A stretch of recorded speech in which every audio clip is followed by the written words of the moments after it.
Parents put me up for adoption as a kid because I was a boy. Now they contacted me after 20 years asking for money to fund my sister's education. I am 25M. My story goes back to the time when I was 6, or rather since the time I was born. I'm the third and youngest child of my parents. We were not rich, but my parents made decent money to raise 3 kids. We lived in a small town in an ancestral house, which saved us a lot of expenses. Grandparents owned a farm that sufficed a significant portion of our kitchen needs. Dad is a truck driver and comes home every 3 to 4 days. Mom works as a waitress. My parents already had 2 daughters when they conceived me. I was the unplanned one, and you know the sentiments of the parents when an unplanned child pops up. Obviously, I didn't know about all this as a kid, but as I grew up, I started understanding these terms in bits and pieces, and it wasn't pleasant to know that I'm unwanted. My parents wanted to get rid of me, but the doctor advised against it because it could have led to some major health concerns for my mother. My parents, especially my mother, wanted a girl.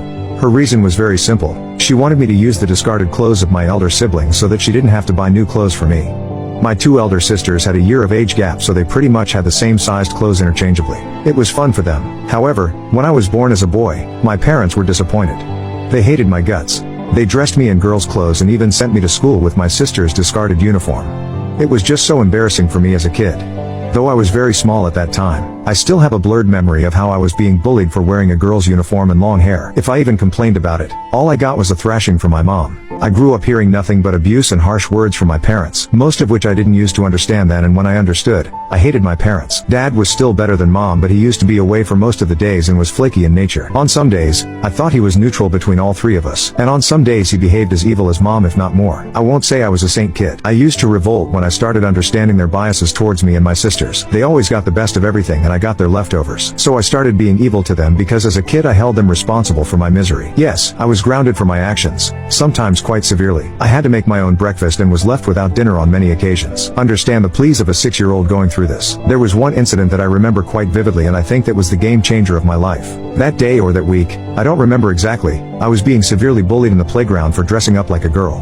I came home and found that Mom had brought some new clothes for my sisters for the holidays, and bam, I took a pair of scissors and cut them into confetti. I know I was wicked and I'm not proud of what I did, but I was 6, subjected to trolling because of my parents.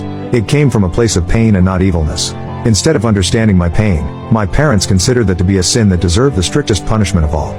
They put me up for adoption. They waited for a month, but there were no takers, and that anger was also unleashed on me. I was constantly told how useless I am, that no one wants to have me. There were times I heard my mom saying I wished I had gender checked. I would have never got him into the world. It haunts me to know that my parents hate me so much, and for a reason that is not in my control. After some time, when there was no response for my adoption, they started talking about this to their friends and relatives. Dad had known someone next town who ran a food van with his wife. They were relatively poorer than us but wanted a child. They were in their late 30s and had been trying for a child for more than a decade, but there was no luck. Dad spoke to them and they readily agreed to adopt me. I remember that moment when Dad broke this news to Mom and my sisters. They were delighted and joyous to get rid of me. Dad also gave a disclaimer that they were poor and that I might never be able to attend school. Mom rolled her eyes and said, "Who cares? Just drop him there tomorrow." I stood there numb at the corner, holding the curtain. No matter how much I hated my family, I was scared and hurt having to leave them. I had tears in my eyes, but I didn't cry out loud.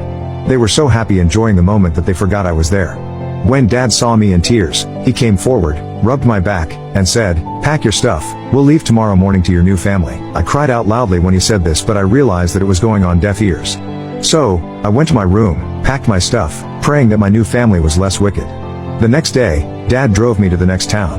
I don't exactly remember the emotions I was going through, but I wasn't crying. Maybe I was just numb when I was leaving the house and throughout the drive. My new family was indeed poor. They had a tiny house with 1 room. They had renovated the storehouse into my room. I had no complaints because they at least made an effort to provide me with a room. I never had my own room or a bed. My sisters had a bed and I was put up on a cot at the corner of their room and a tiny closet for my belongings. This room was comparatively smaller than our room, but it was cozy. My new parents, Mary and John, were warm and loving, but I came from a disturbed household. I had never experienced that love. Yes, I saw my parents showering their love on my sisters, but never on me. I used to doubt my new parents' intentions and took their love to be just a temporary one. I tried not to get attached to them because I feared that they might also throw me away. Childhood trauma, you know. It took me many months to realize that they actually loved me and were not putting up a facade. Yes, my school was discontinued that year because my parents moved me here mid-session, but my new parents promised to get me to school next year. I witnessed how they worked extra hard to save money to get me into a school. That's when I started loving them back. My adoption turned out to be a blessing in disguise. My biological parents never showed up after shipping me to Mary and John. Honestly, I was relieved because here I was treated by my original identity as a boy. Mary and John were very hardworking people. They worked for 14 to 16 hours a day for their food truck. The truck was located just outside of their apartment, so I was not left alone when they were working. I could see them right through my bedroom window. Eventually, I started spending my day on the truck helping them with whatever I could. When I got admitted to the school, I gave my full time to studies but helped them with the chores whenever I was free. I was a little over 10 when I helped John at the cash counter. I was pretty good at calculation. I learned business and accounting from a very early age. After high school, I wanted to run their business full time, but they both insisted that I complete my college education first. They funded it with their savings. They were getting too old and weak to run a food truck. I wanted to take their responsibility the way they took mine, but they assured they can manage for a few more years and I should pursue college. I studied business and accounting in college because I ultimately wanted to be an entrepreneur. My graduation day was the happiest day of my life. John and Mary were over the moon. They even asked my biological parents to attend the convocation, but they didn't turn up. After college, I wanted to run the food van and let Mary and John retire, but they had planned something else for me. They had accumulated handsome savings and he handed that over to me. I was overwhelmed with his gesture.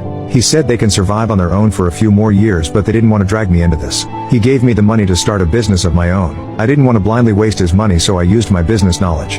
I hunted for a small local eatery at a good location that was struggling for sales. I pitched it to the owner to lease out to me on a profit-sharing model. After several rejections, I got one. I started it from scratch, renovated the place and menu according to the millennials and Gen Z's tastes, and gave the best services to the customers. The sales rocketed within a year and I made 2x profit on the investment. 4 years into this and now I have 3 cafes in the town running successfully. I upgraded Mary and John to a better apartment. I got a tiny place for myself. I had been living with them until now. I asked them to get rid of their food truck and enjoy their retirement, but they insisted on continuing it for their happiness. When I left the house with my suitcase, I never imagined myself to be a college graduate, but here I am running restaurant chains in the town. Fast forward to last month.